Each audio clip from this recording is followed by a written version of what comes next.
السلام علیکم ورحمۃ اللہ وبرکاتہ۔ الحمد للہ وکفا وسلام علی حبیبہ المصطفیٰ، اما بعد فاعوذ باللہ من الشیطان الرجیم، بسم اللہ الرحمن الرحیم۔ ان اللہ وملائکتہ یصلون علی النبی یا ایہا الذین آمنوا صلوا علیہ وسلموا تسلیما۔ اللہم صل علی سیدنا و مولانا محمد معدن الجود والکرم وآلہ واصحابہ الکرام وابنہ الکریم وبارک وسلم صلاة دائمة سرمدا ابدا بحمدہ تعالی وبکرم مصطفیٰ صلی اللہ علیہ وسلم۔ آج کی اس شب میں قرآن عظیم کے 28 پارے مکمل ہو گئے۔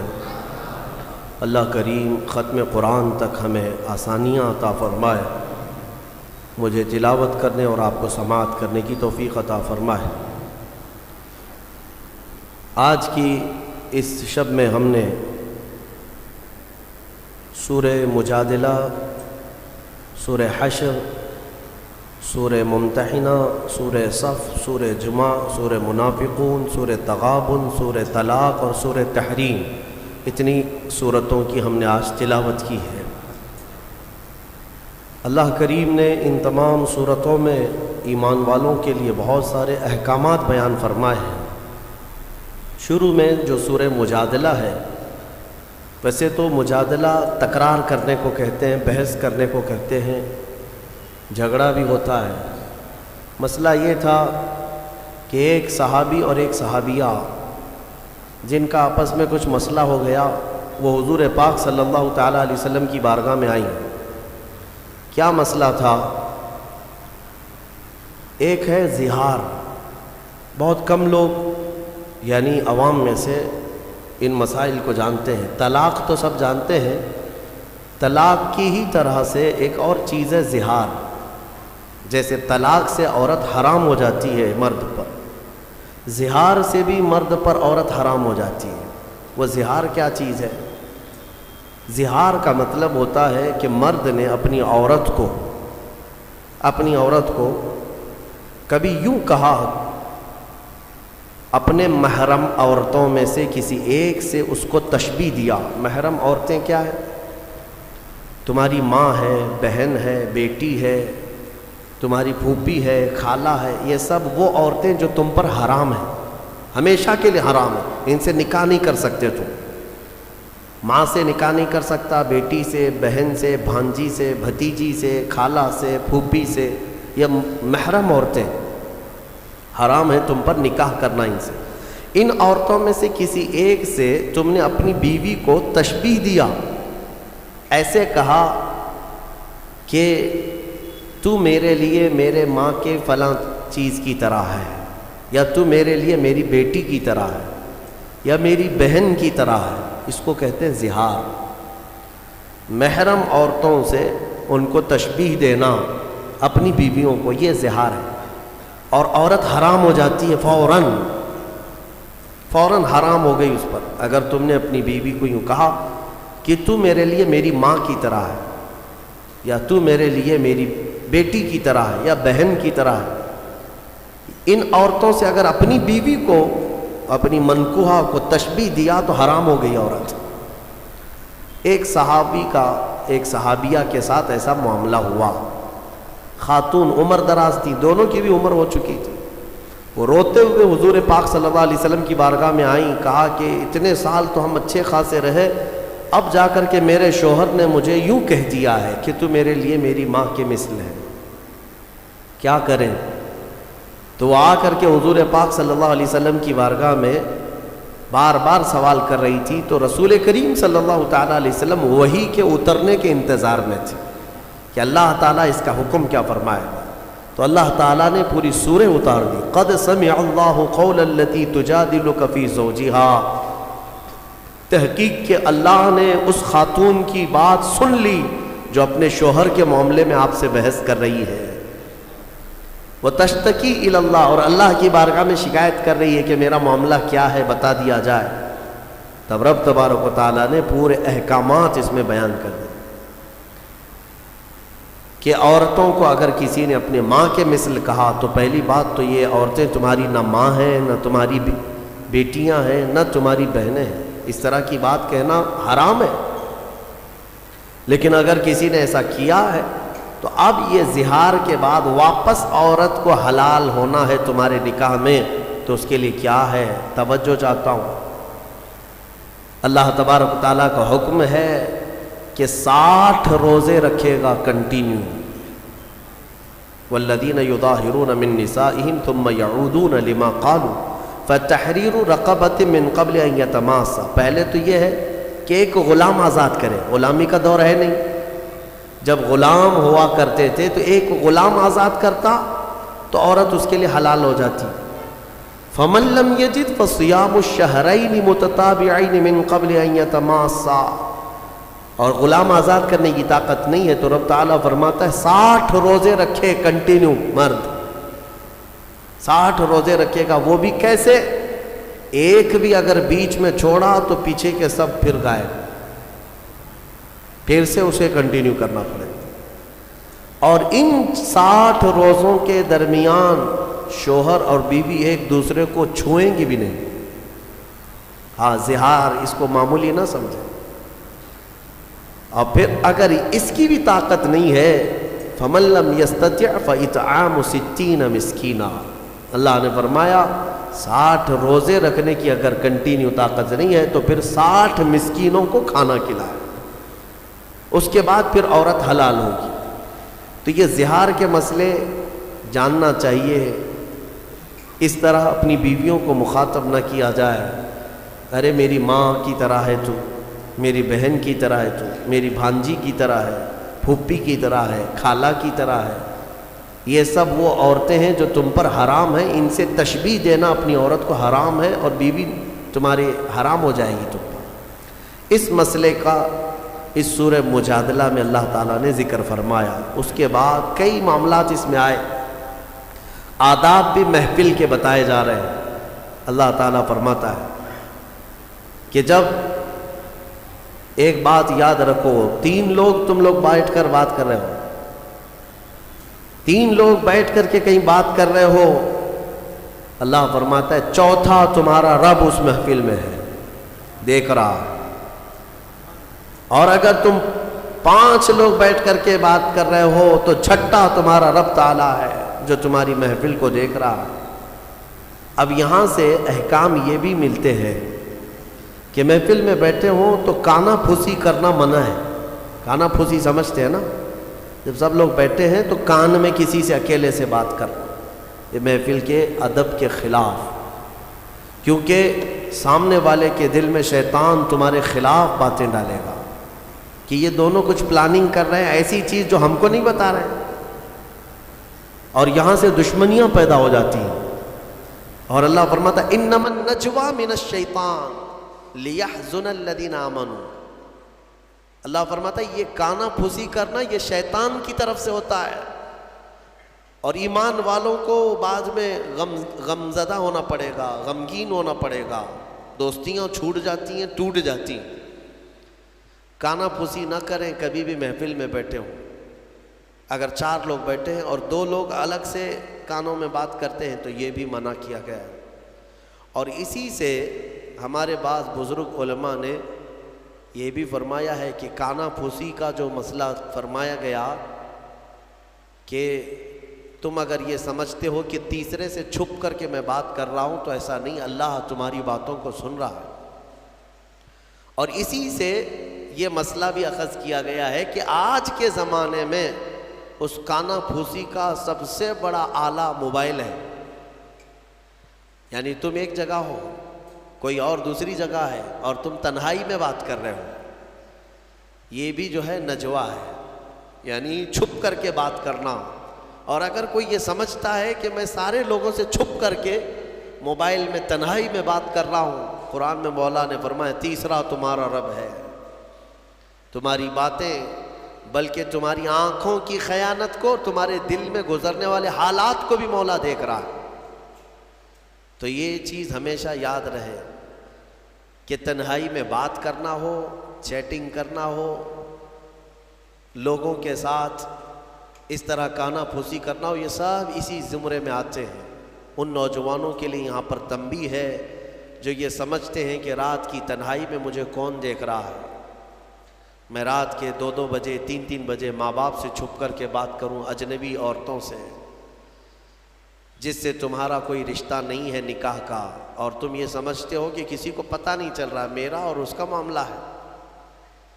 ہاں، یہ کھانا پھوسی ہے، یہ ناجائز طریقے سے ایک دوسرے سے بات کرنا اشد حرام ہے. اللہ رب العزت تمہارے ان حالات کو دیکھ رہا ہے.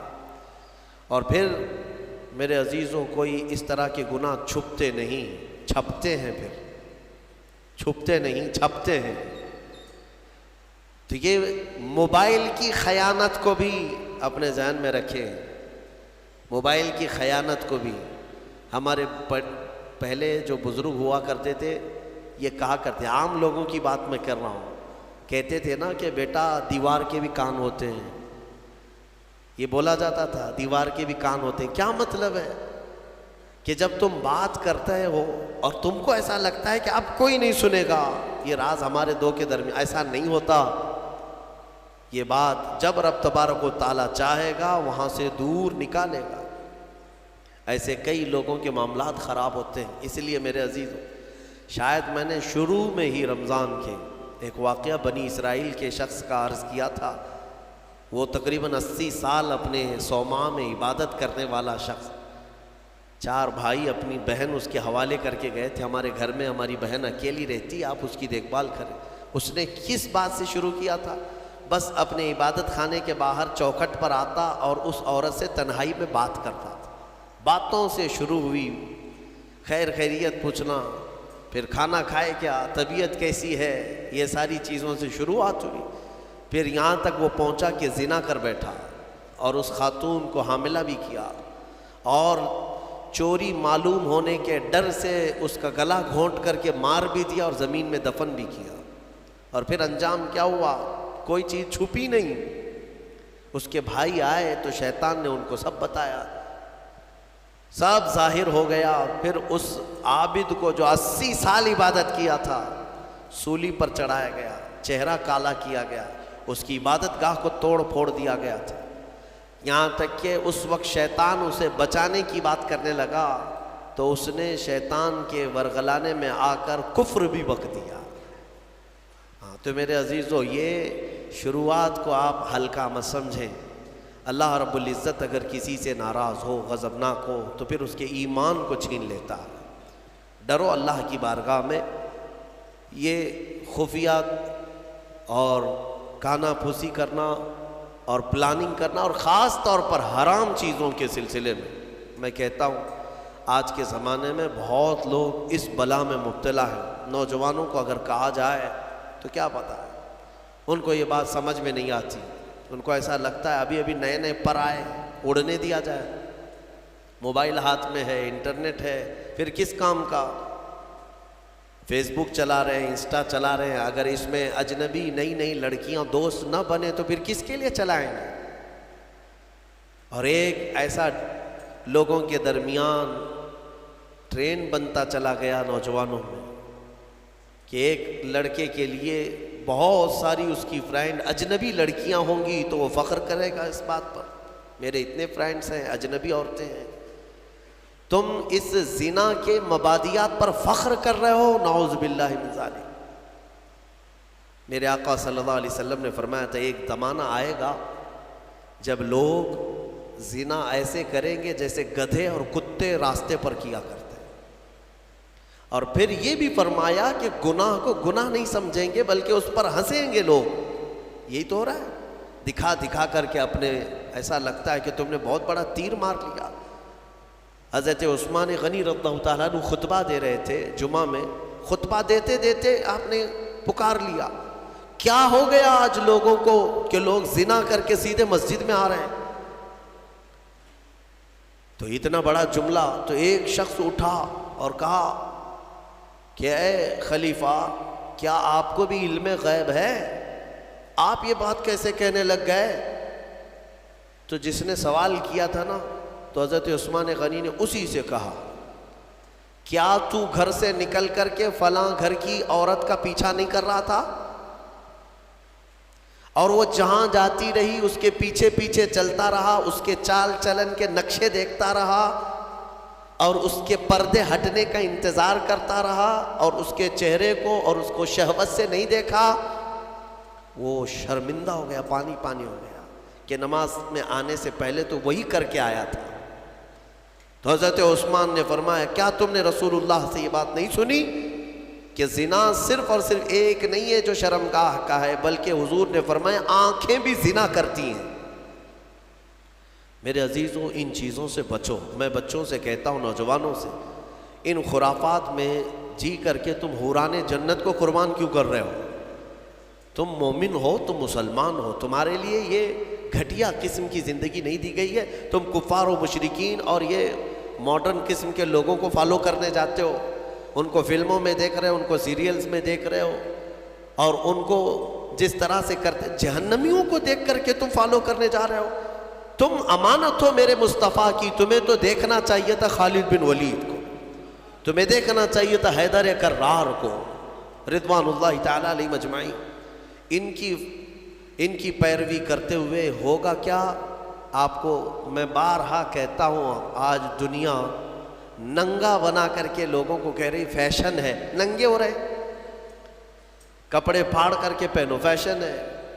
مرد کو جو ہے بالیاں پہنا دے، نتنی پہنا دے، چوڑیاں بھی پہنا دے، بچا کچھ بھی نہیں ہے، اور وہ فیشن ہے۔ چوٹی بھی رکھ لیا، بالیاں بھی پہن لیا، نتنی بھی پہن لیا، چوڑیاں بھی پہن لیا، اور اس کے بعد وہ فیشنیبل آدمی ہے، فیشن ہے۔ اور عورت کو بیب کٹ ہے، اس کے بال ہی مڈا دو، اس کی ساری چیزیں، اور اس کو بالکل پینٹ شرٹ پر لے کر آؤ کہ پتہ ہی نہ چلے کہ بابا ہے کہ بیبی ہے، پتہ نہ چلے۔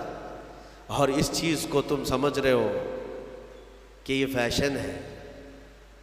اور اگر کپڑے پھاڑ کر پہننا، چھوٹے کپڑے پہننا، میں بارہا اس جملے کو کہتا ہوں، عورتیں یہ سمجھتی ہیں کہ شارٹس پہننا، بہت کم کپڑے پہننا یہ فیشن کی علامت ہے، تو بھینس تو سب سے زیادہ فیشنیبل ہے، وہ تو کچھ بھی نہیں پہنتی۔ گائے، یہ سب تو بہت فیشنیبل ہے کہ کچھ نہیں پہنتی۔ اگر ننگا ہونا ہی فیشن ہے تو جانور اچھا فیشن کرتے ہیں۔ تم کو اندازہ بھی نہیں، یہ جانوروں کی زندگی پر تمہیں لایا جا رہا ہے، تم فیشن کہہ رہے ہو اس کو۔ انسان وہ ہے کہ زمین پر چلے تو شرم و حیا کا پیکر بن کر کے چلے۔ میرے عزیزوں، یہاں پر یہ جو نجوہ کی بات آئی، اس کو میں آپ کے سامنے رکھا، اور مجلس کے آداب اللہ تعالیٰ فرماتا ہے وَإِذَا قِيلَ لَكُمْ تَفَسَّحُوا فِي الْمَجَالِسِ فَافْسَحُوا يَفْسَحِ اللَّهُ لَكُمْ۔ جب تم سے کہا جائے مجلس میں کسی آئے ہوئے مومن بھائی کے لیے جگہ دے دو تو جگہ دے دیا کرو، اللہ فرما رہا ہے۔ کوئی بعد میں آیا محفل میں تو جگہ دینے کے لیے اگر تم سے کہا جائے تو جگہ دے دو، کیا ہوگا؟ اللہ تمہارے دل کو کشادہ فرمائے گا۔ یہ نہیں ہے کہ ادھر بھی چوڑے ہو جاؤ ادھر بھی چوڑے ہو جاؤ، آنے کی جگہ ہی نہ تھے۔ لیکن مومنین کی جماعت میں ہوا کرتا ہے کہ الحمدللہ ہم سمٹ کر کے بیٹھتے ہیں اور آنے والوں کو جگہ دیا کرتے ہیں۔ یہ میرے آقا کی محفل کے آداب تھے، صحابہ یہی کیا کرتے تھے، ہر ایک کو بیٹھنے کی جگہ مل جائے۔ اور آنے والے کے لیے یہ آداب سمجھ لو کہ تم لیٹ سے آئے تو سب کی گردنیں پھلان پھلان کر کے آگے آنا یہ بھی ناجائز ہے۔ ہاں، تم کو جہاں جگہ ملی وہاں بیٹھ جاؤ، یہ نہیں کہ سب کے کندھے ایک ادھر ایک ادھر کرتا کرتا آیا۔ جمعہ کے دن اکثر یہ دیکھا جاتا ہے مسجدیں بھری رہتی ہیں، پھر بھی لیٹ سے آئے نواب صاحب اور سب کی صفیں چیرتے چیرتے آگے آ رہے ہیں، ان کو پہلی صف کا ثواب چاہیے۔ ہاں، سو کر کے اٹھ کر کے ابھی غسل کر کے آئے اور پہلی صف کا ثواب چاہیے جب خطبہ ہو رہا ہو۔ ان کو پتہ ہی نہیں ہے گردنیں چیر کر کے پہلی صف میں آنے والے کے لیے میرے آقا نے کیا فرمایا۔ حضور پاک صلی اللہ علیہ وسلم فرماتے ہیں جو اس طرح گردنیں پھلان پھلان کر کے مسجد میں آگے آتا ہے، کل قیامت کے دن وہ اسی طرح اچھلتے اچھلتے دوزخ میں جائے گا، اسی طرح سے کودتے کودتے وہ جہنم میں جائے گا۔ یہ اتنی بڑی وعید ہے یہ۔ ہاں، یہ اور بات ہے کہ دور کھڑا ہو جائے اور امام یا جو ذمہ دار ہے وہ لوگوں سے کہیں کہ آگے اگر جگہ خالی ہے تو اس کو پر کر لیں، پیچھے والوں کو جگہ مل جائے۔ یہ امام اعلان کر سکتا ہے یا جو یہاں پر ہو، لیکن آنے والے کو پیچھے سے یہ اجازت نہیں دی گئی کہ تم سب کی گردنیں ادھر ادھر کرتے ہوئے آؤ، وہ تو غلطی اس کی ہے، اتنی دیر سے آیا کیوں؟ یہ مجلس کے آداب ہمیشہ ملحوظ رکھیں، کوئی بھی اس طرح سے جمعہ کی نمازوں میں گردنیں پھلان کر کے مت آؤ، بہت بڑی وعید ہے اس پر، بہت بڑی سزا کی اللہ کے نبی نے وعید سنائی ہے۔ بہرحال ہم نے سورہ حشر بھی تلاوت کی ہے، میں آج گفتگو کو سمیٹتا ہوں۔ میں سورہ حشر کے بارے میں عرض کر رہا تھا، سورہ حشر جس کی آخری آیتیں میرے رب ذوالجلال کے اسماء حسنی ہیں، هو اللہ الذی لا الہ الا ہو عالم الغیب والشہادۃ هو الرحمن الرحیم۔ یہ جو 3 آیتیں ہیں، اس کی فضیلت میں فرمایا گیا کہ جو یہ رات کو پڑھ کر کے سوئے گا اللہ اسے شہادت کی موت عطا فرمائے گا۔ ہاں، اگر اس کا انتقال اس رات کو ہو گیا تو شہیدوں میں اٹھایا جائے گا۔ یہ آیتیں یاد کر لو، سورہ حشر کی آخری آیتیں ہیں، اس کی بڑی فضیلت ہے۔ اس کے بعد میرے آقا صلی اللہ تعالیٰ علیہ وسلم کے صحابہ کے متعلق اور صحابیات کے متعلق احکامات آئے ہیں سورہ ممتحنہ میں اور سورہ صف میں۔ اللہ تعالیٰ صحابہ کی تعریف میں فرماتا ہے ان اللہ یحب الذین یقاتلون فی سبیلہ صفا کأنہم بنیان مرصوص۔ بے شک اللہ اس جماعت سے بہت محبت کرتا ہے کہ جب وہ اللہ کی راہ میں لڑنے کے لیے صفیں لگاتے ہیں تو ایسے مضبوط کھڑے ہوتے ہیں جیسے سیسا پلائی ہوئی دیوار۔ صف کے نام سے پوری سورہ ہے، یہی صفیں ہیں۔ وہ صحابہ کی صفیں کیسی تھی جن کا ذکر قرآن میں آیا۔ ہاں میرے عزیزوں، ان کو چیر کر کے کوئی جا نہیں سکتا تھا، اتنی مضبوط صفیں ہوتی تھیں۔ آپ اندازہ کرو، حضرت عمر فاروق رضی اللہ تعالیٰ عنہ کی شہادت جو ہوئی ہے نا، وہ مسجد نبوی میں ہوئی۔ آپ فجر کی نماز پڑھا رہے تھے، 1 رکعت پڑھا چکے تھے۔ ابو لولو مجوسی یہ آیا، حضرت عمر فاروق رضی اللہ تعالیٰ عنہ سے اسے بغض تھی، بغض اور عداوت تھی، بغض رکھتا تھا۔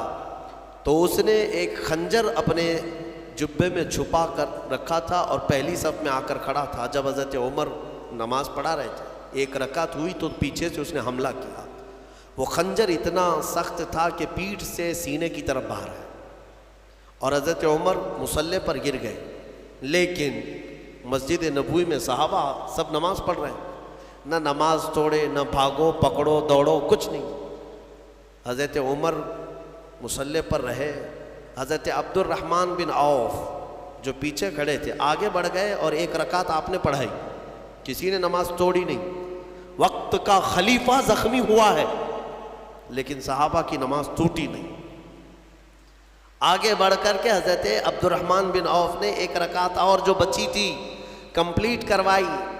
سلام پھیرنے کے بعد ارے قاتل جس نے خنجر مارا ابو لولو، سارے صحابہ نماز میں ہیں، وہ تو کب کے بھاگ جاتا، لیکن وہ پہلی صف کو بھی کراس نہیں کر سکا۔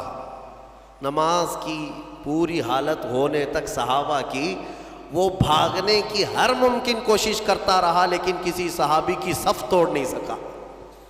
وہ کیسی صف بناتے ہوں گے؟ یہ صف اتنی مضبوط کہ وہ قاتل ان صحابہ کے بیچ سے صفوں کو چیر کے جا نہیں سکا، اور اللہ نے یوں ہی نہیں فرمایا کأنہم بنیان مرصوص، وہ ایسے صف لگاتے ہیں جیسے سیسا پلائی ہوئی دیوار ہے، کوئی ان کو کراس کر کے جا نہیں سکتا تھا۔ یہاں آج ہماری حالت ایسی ہی ہے، صفوں میں کوئی وہاں کھڑا ہے کوئی یہاں کھڑا ہے۔ کچھ لوگ تو یہ سوچتے ہوں گے اس کے کپڑے پہ دھول ہے، لگوں گا تو مجھے کپڑے پہ دھول نہ لگ جائے۔ میرے عزیزوں، اللہ تبارک و تعالیٰ نے یہاں مسجد میں جماعت کے لیے جو حکم فرمایا وہ اسی فرق کو مٹانے کے لیے کہ غریب اور امیر دونوں شانہ بشانہ کھڑے رہیں۔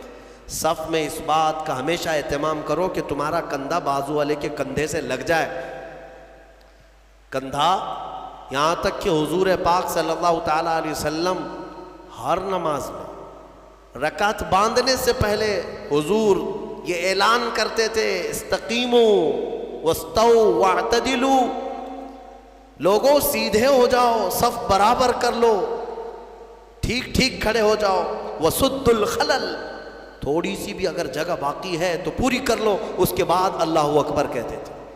یہ سنت ہے، سنت ہے نماز قائم کرنے سے پہلے، جماعت سے پہلے امام کا یہ اعلان کرنا کہ اپنی صفیں درست کر لو۔ حضور پاک صلی اللہ تعالیٰ علیہ وسلم کا اعلان ہوا کرتا تھا، حدیث میں موجود ہے، یہاں تک کہ ایڑی سے ایڑی برابر رکھنے کو کہا گیا ہے۔ یعنی ہو سکتا ہے کسی کا پنجہ لمبا ہے، کسی کا چھوٹا ہے، اس کے لیے کہا گیا ہے صف لگانے کے وقت کس چیز کا خیال کرنا چاہیے؟ ایڑی سے ایڑی برابر، سامنے کے پنجوں کو نہ دیکھو۔ ایڑی کی ہڈی، تمہاری ایڑی کی ہڈی بازو والے کی ایڑی کی ہڈی کے برابر لگتی جائے، یہ الصاق ہے۔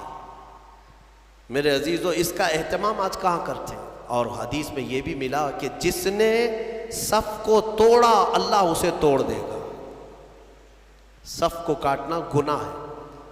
ہاں، اگر اتنی جگہ خالی رہ گئی کہ ایک آدمی آ سکتا ہے اور نہیں بھرا آپ نے صف، تو دونوں گنہگار ہیں، دونوں ادھر والے ادھر والے، اور پیچھے کی صف والا بھی گنہگار ہے کہ آگے اس نے جگہ دیکھا اور پھر بڑھ کر کے صف کو مکمل نہیں کیا، وہ بھی گنہگار ہے۔ اگر آگے کی صف میں جگہ خالی نظر آئی تو پیچھے والے کے لیے حکم ہے کہ وہ آگے آ جائے، صف کو پوری کرے، اور جتنی صفیں پیچھے جائیں گی سب آگے آگے آتے ہوئے وہ صفوں کو پوری کرتے جائیں۔ یہ اسلامی نظام ہے میرے عزیز۔ میں آپ کو اس صف کے متعلق ایک اچھی بات بتا کر اپنی گفتگو کو سمیٹتا ہوں۔ توجہ، ایک بڑے اسلامی اسکالر ہیں، انہوں نے ایک مغرب زدہ شخص ہے یورپ کا یا امریکہ کا، اس سے پوچھا کہ آپ کی جو ویل ٹرینڈ فوج ہے، سولجرز ہیں، امریکہ کی ہے، دنیا کی سب سے مضبوط فوج مانی جاتی، آپ کے 10,000 فوج کو اگر میدان میں جمع کرنے کی بات آئی تو کتنی دیر لگے گی آپ کو ان فوجیوں کو ترتیب میں لانے کے لیے جو ٹرینڈ ہے؟ تو اس نے کہا کہ ہم کو 10,000 فوج کو لانے کے لیے جو سب سے سپر فاسٹ کنٹری ہے اس کی بات کر رہا ہوں، انہوں نے کہا 4-5 گھنٹے لگ سکتے ہیں، 3 گھنٹے لگ سکتے ہیں، اتنی فوج 10,000 فوج کو ترتیب دینے کے لیے۔ اور پھر الگ الگ کنٹریز کی بات کی ہے کہ یہاں کی فوج اتنی جلدی کر لے گی، وہاں کی فوج اتنی جلدی کر لے گی، لیکن گھنٹہ بھر سے پہلے تو کوئی بھی ترتیب میں نہیں آئے۔ تو اس اسلامی اسکالر نے یہ کہا کہ تمہاری تربیت یافتہ فوج میدان میں صف لگانے پر آئے تو اتنے گھنٹے لگ جاتے ہیں، لیکن ہمارے ہاں بغیر تربیت یافتہ دیہاتوں کے رہنے والے بھی حرم شریف میں 1 لاکھ سے زیادہ کی تعداد میں ہیں۔ امام ادھر اللہ اکبر کہنے کے لیے کھڑا ہوتا ہے، 1 منٹ میں سب کی صفیں درست ہوتی ہیں۔ یہ اسلام کا نظام ہے، یہ اسلام کا نظام۔ مسجدوں میں کوئی صفیں لگانے کے لیے نوکر رکھے جاتے ہیں کہ ادھر آؤ، ادھر صحیح کھڑے ہو جاؤ، ادھر کھڑے ہو جاؤ؟ اگر یہی کیا جائے تو ظہر سے عصر ہو جائے گی، عصر سے مغرب ہو جائے گی۔ ہاں، یہاں کسی بھی مسجد میں کیا خادم رکھے جاتے ہیں صفوں کو صحیح کرانے کے لیے؟ سب کا چیک کر کے آؤ سیدھے کھڑے ہیں نہیں کھڑے ہیں؟ نہیں ہے۔ ہم تو اسکول میں بھی دیکھتے رہے کہ بچپن سے صفیں لگانے کے لیے 1 ہاتھ کے فاصلے پر کھڑے ہو جاؤ، اور ٹیچرز چلاتے چلاتے تھک جاتے ہیں، صفیں بنتی نہیں ہیں۔ لیکن یہ مسجدوں کا نظام ہے، یہ میرا مولا تبارک و تعالیٰ نے اسلام کو خصوصیت دی ہے کہ ہماری صفیں من جانب اللہ بن جایا کرتی ہیں۔ یہ اللہ تعالیٰ کی طرف سے، اللہ تعالیٰ ہماری صفوں کو مضبوط عطا فرمائے، ہماری صفوں میں وحدت عطا فرمائے۔ اس صف کی ایک خصوصیت یہ ہے کہ میرے عزیزو، جب شانے سے شانہ مل گیا ہے تو اللہ سے دعا کرو کہ ہمارا دل سے دل بھی مل جائے۔ ہاں، جب شانے سے شانہ مل جاتا ہے اللہ سب کے دلوں میں بھی اتحاد عطا فرمائے۔ سورہ صف کے بعد سورہ جمعہ بھی ہم نے پڑھی ہے، سورہ منافقون بھی ہم نے تلاوت کی ہے، اور اخیر میں آج کی تفسیر کو سمیٹتے ہوئے یہ عرض کروں گا کہ اللہ تبارک و تعالیٰ کی آج ذکر کی محفل ہے۔ سورہ جمعہ میں اللہ تعالیٰ نے فرمایا وَاذْكُرُوا اللَّهَ كَثِيرًا، اللہ کا ذکر کثرت سے کرو، کثرت سے کرو۔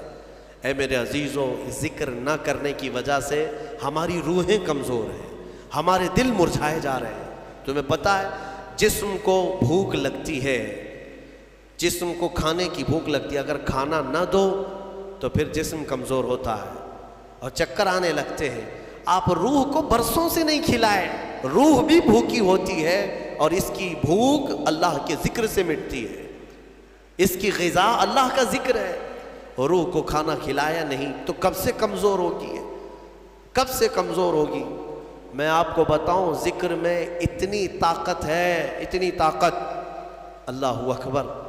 میں نے بزرگوں سے سنا, آپ جانتے ہیں کہ ایک تپسیا کرنے کا طریقہ جو سادھوؤں کے پاس ہے وہ کیا ہے؟ صوفیہ اکرام, جو ہمارے صوفیہ اکرام ہیں, نفس کشی کرتے تھے اللہ کے ذکر سے.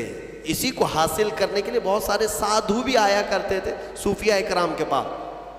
آج بھی ماررہ مطہرہ میں یہ روایت موجود وہاں کی کتابوں میں ہے کہ کئی جگہ کے سادھو وہاں پر تربیت لینے آتے تھے. کس چیز کے لیے؟ تپسیا, آتما کی شکتی, روح کی طاقت حاصل کرنے کے لیے. اولیاء کاملین کے پاس حضرت شاہ حمزہ عینی رضی اللہ تعالیٰ, ماررہ مطہرہ کے ایک بڑے بزرگ ہیں, ان کا معمول تھا یہ سانس کو روک کر کے ذکر کرتے تھے. یعنی صوفیہ میں ذکر کا ایک طریقہ یہ بھی ہے, حبس دم, پاس انفاس جس کو کہتے ہیں, یعنی سانسوں کو بھی کنٹرول کر لیا جاتا ہے. سب سے زیادہ تم کس چیز کے محتاج ہو دنیا میں؟ کھانے کے, پینے کے, کس چیز کے؟ سانس کے محتاج ہو سب سے زیادہ. اور صوفیہ یہ کہتے ہیں کہ دنیا میں جو سب سے زیادہ ضروری چیز ہے اس سے بھی چھٹی حاصل کر لو, سوائے اللہ کے ہم کسی کے محتاج نہیں, سوائے اللہ کے ہم کسی کے محتاج نہیں. تو یہ ایسے اچانک نہیں آتا, اچانک نہیں آتا, تربیت کی ضرورت ہوتی ہے. برسوں اس میں مجاہدے ہوتے ہیں. صوفیہ اکرام, اولیاء اکرام کن کن چیزوں سے چھٹی لے لیتے پتہ ہے؟ کھانے پینے کی خواہش باقی نہیں رکھتے, ہر چیز کو چھوڑ دو, اب مجھے حاجت ہی نہیں اس چیز کی کھانے کی, طبیعت ہی نہیں مانتی. باڈی کو جیسے آپ عادت ڈالیں گے یہ باڈی ویسے ایکسیپٹ کرے گی. تربیت کرنے کی ضرورت ہے. صوفیہ اکرام میں بعض اولیاء وہ ہیں جو نیند سے اپنے آپ کو آزاد کر لیتے ہیں, سونا ہی نہیں ہم کو. جس چیز کا غلبہ اپنے اوپر آ سکتا ہے اس سے آزادی لینا ہے. میرے عزیزو یہاں تو ایسا ہے کہ نشے سے آزادی نہیں کر پا رہے ہیں, اور وہ صوفیہ روز مرہ کی حلال چیزوں سے بھی اپنے آپ کو آزاد کر لیتے تھے. کسی چیز کو اپنے اوپر حاوی ہونے نہیں دیتے. میں اللہ کا بندہ ہوں, صرف اس کا محتاج ہوں, باقی کسی چیز کا نہیں. میں آپ کو ایک بتاتا ہوں, حضرت شاہ مینا رحمۃ اللہ علیہ لکھنؤ کے بڑے بزرگ ہیں, آج بھی لکھنؤ میں ان کا مزار پاک ہے. جب یہ مجاہدہ کرتے تھے نیند کو ختم کرنے کے لیے, جانتے ہیں ایک اونچی دیوار پر, اتنی چھوٹی سی دیوار, دیوار پر چڑھ کر کے نماز پڑھتے تھے رات کے وقت. دیوار پر چڑھ کر کے عبادت کرنے کی کیا ضرورت ہے؟ وہ اتنی اونچی دیوار تھی, رکوع کرتے, سجدہ کرتے اور لمبا قیام.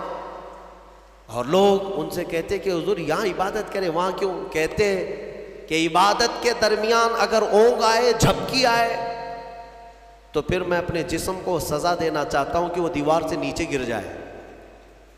جو اللہ کی عبادت میں غفلت کرے گا اس جسم کی سزا یہی ہے کہ وہ دیوار سے نیچے گر جائے. حضرت ابو بکر شبلی ایک مرتبہ ذکر کی مجلس میں رات کے وقت بیٹھے, آنکھوں میں غنودگی آئی, یعنی تھوڑی جھپکی آئی. یہاں تو پورا کئی لوگوں کی نماز ہی نیند میں ہو جاتی. ہاں, جمعہ کا خطبہ تو اکثر نیند میں جاتا ہے, بعد میں پتہ چلتا ہے جب جماعت کے لیے امام کھڑے ہو رہے ہوتے ہیں, پورا خطبہ پتہ ہی نہیں. کچھ لوگ تقریر خواب میں سنتے رہتے ہیں اور خطبہ چوتھے آسمان پر پہنچے ہوتے ہیں. میرے عزیزوں, حضرت ابو بکر شبلی کو ایک بار صرف جھپکی آئی تھی, اس کی وجہ سے انہوں نے کیا کیا جانتے ہیں؟ روز رات کو پھر جب ذکر کی مجلس میں بیٹھتے تھے تو آنکھوں میں نمک کا سرما لگاتے تھے, نمک میں سلائی پھیر کر کے اپنی آنکھوں میں لگا لیتے تھے, جس کی وجہ سے نمک لگا سکو گے آنکھوں میں, نمک کا پاؤڈر لگا سکو گے, جس کی وجہ سے ان کی آنکھوں میں خون آ جاتا تھا. لوگ کہتے ہیں آپ کے مریدین کے حضور کیوں آنکھوں کو اتنا تکلیف دیتے؟ فرماتے ان آنکھوں کی سزا یہی ہے جو اللہ کے ذکر سے غافل ہوئی تھی. ایک بار جو جھپکی آئی، یہ حاضر کیوں نہیں تھی مجلس میں؟ میرے عزیزو، یہ ذکر کے آداب جو ہے صوفیاء اکرام سے سیکھنے کی ضرورت ہے۔ کبھی کبھار آپ یہ ذکر کی مجلسیں قائم کرو اور پھر دیکھو تمہاری زندگی میں انقلاب نہ آئے تو پھر مجھ سے کہنا، دنیا پھیکی لگنے لگ جائے گی۔ میں محسوس کیا ہے جن نوجوانوں کو ہم نے ذکر کی عادت ڈالی، وہ رات کے 12 بجے بھی اپنی ساری مصروفیات چھوڑ کر، نیند وغیرہ چھوڑ کر، ممبئی جیسے شہر میں رات کے 12 کے بعد ذکر کی مجلس میں آتے تھے تو 400 سے 500 کی تعداد میں وہ پورے جمع ہو جاتے۔ ان کو کون سی چیز کھینچ لاتی؟ کیا ہم نان کھٹائی دے رہے ہوتے، پیسے دے رہے ہوتے؟ نہیں، جس کو ذکر کی لذت ملتی ہے وہ کھانے سے زیادہ بھوکا ذکر کا ہو جاتا ہے، اسے بھوک لگنے لگتی ہے۔ عادت ڈال کر کے تو دیکھو اس ذکر کی مجلس کو، میں رہوں نہ رہوں، آپ وقتاً فوقتاً اپنے گھر میں بھی ہفتے میں 1 مرتبہ 10 منٹ کے لیے صحیح اپنی آنکھیں بند کرو اور ذکر کرو، اور مولا کے کریم کی بارگاہ میں اپنے آپ کو سپرد کرو کہ مولا میں دنیا سے بھاگ کر تیرے دربار میں آیا ہوں، تو اپنی پناہ میں مجھے رکھ اور میرے حوالے مجھے 1 منٹ کے لیے بھی مت فرما، میرے نفس کے حوالے مجھے مت فرما۔ یہ دعا کرو، اللہ تعالیٰ تمہارے دلوں کو قویت عطا فرمائے گا۔ الا بذکر اللہ تطمئن القلوب، قرآن کی آیت ہے، مولا فرماتا ہے آگاہ ہو جاؤ، اللہ کے ذکر سے دلوں کو قرار ملتا ہے، دلوں کو سکون ملتا ہے۔ آپ کو میں یہ بات بھی بتاؤں، ایک عالم دین ہے، وہ کہتے ہیں امریکہ کی کسی ایک لیبوریٹری میں ایک ڈاکٹر صاحب نے ان کو، جو کارڈیالوجسٹ تھے، بڑے دل کے امراض کے ماہر، تو انہوں نے لیب میں لے جا کر کے اس مولانا صاحب کو کہا کہ میں آپ کو سناتا ہوں، شاید وہ ریڈیالوجی ہے جس میں جسم کے اندر کے آوازیں بھی سنی جا سکتی، وہاں پر مشین جو ہے تمہاری پھڑکنے والی نسوں کی آواز بھی آتی ہے اندر، اور دل کے دھڑکنے کی بھی آواز، تمہارے سانس لینے کی بھی آواز کیسی ہے وہ پتہ چلتی ہے، وہ مشینیں ان کے پاس موجود ہیں۔ تو وہ ڈاکٹر صاحب جو دکھانے کے لیے گئے تھے، مولانا صاحب سے کہنے لگے کہ ہماری مشینیں جو آواز سناتی ہیں، ہر ایک کی ہم نے ورڈز بنائے ہیں، دل کیا کہتا ہے، یعنی سانس لیتے ہیں تب کیسی آواز آتی ہے، ہر ایک کی ایک ورڈز ہوں گے نا، ورڈز ہوں گے۔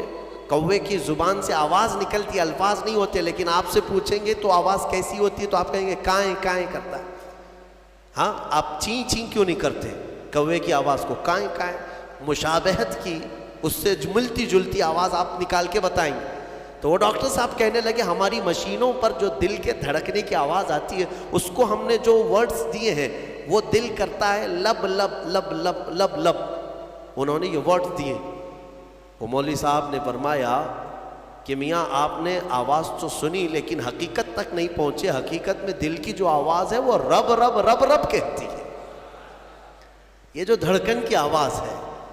میرے عزیزوں، ہمارے دل کو بھی حاجت ہے میرے مولا کی، اس کو جب ذکر کی عادت ڈالو گے، ایک وقت ایسا آئے گا، میں آپ کو بتاؤں، سرکار مفتی اعظم ہند شہزادہ اعلیٰ حضرت، ہاں آپ کی عمر 90 سال کے قریب ہو گئی، اور ان کو دیکھی ہوئی آنکھیں آج بھی زندہ ہیں، ان کے مریدین ہیں ابھی بھی موجود ہیں، وہ بوڑھے ہو چکے، لیکن ان کی زندگی ایسی پاکیزہ گزری ہے، تقوی و طہارت کے وہ امام تھے، مفتی اعظم ہند۔ آپ سوچیں 90 سال کی عمر میں جب وہ یہ کہتے ہیں کہ میری زندگی میں جوانی کب آئی اور کب گئی مجھے پتہ ہی نہیں چلا، یہ کون کہہ سکتا ہے جس نے جوانی کی عیش نہ کیا ہو؟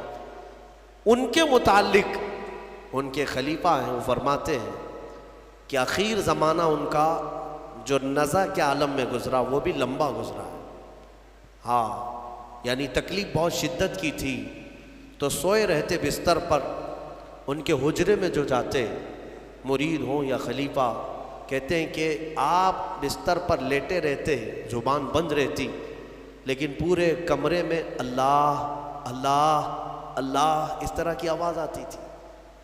یہ آواز کہاں سے آتی؟ ان کے خاص خلیفہ ہیں، خادم، فرماتے ہیں کہ یہ مفتی اعظم ہند کے کراہنے کی جو دل کی آواز ہوتی تھی، زبان نہیں ہلتی تھی لیکن دل سے جو کراہنے کی آواز ہوتی، اسے غور سے کوئی سنتا تو وہ دل سے آواز یہی آتی، اللہ اللہ اللہ۔ میں نے ذکر کی مجلس میں کئی مرتبہ آپ سے یہ کہا ہے کہ اللہ کریم اتنا قادر مطلق ہے کہ جو اس کا ذکر کرنے کی عادت ڈالتا ہے اپنی زندگی میں، جب سب کے دل مر جاتے ہیں مولا ذاکر کا دل زندہ رکھتا ہے۔ ہاں تمہارا دل بولنے لگ جائے گا، زبان بند ہو جائے لیکن دل بولنے لگ جائے گا۔ اللہ کریم ہمیں ذکر کرنے والا دل عطا فرمائے، غفلت میں پڑے رہنے والے دلوں سے اللہ ہمیں دور و نفور رکھے۔ وصلی اللہ تعالی علی خیر خلق محمد وآلہ واصحابہ اجمعین۔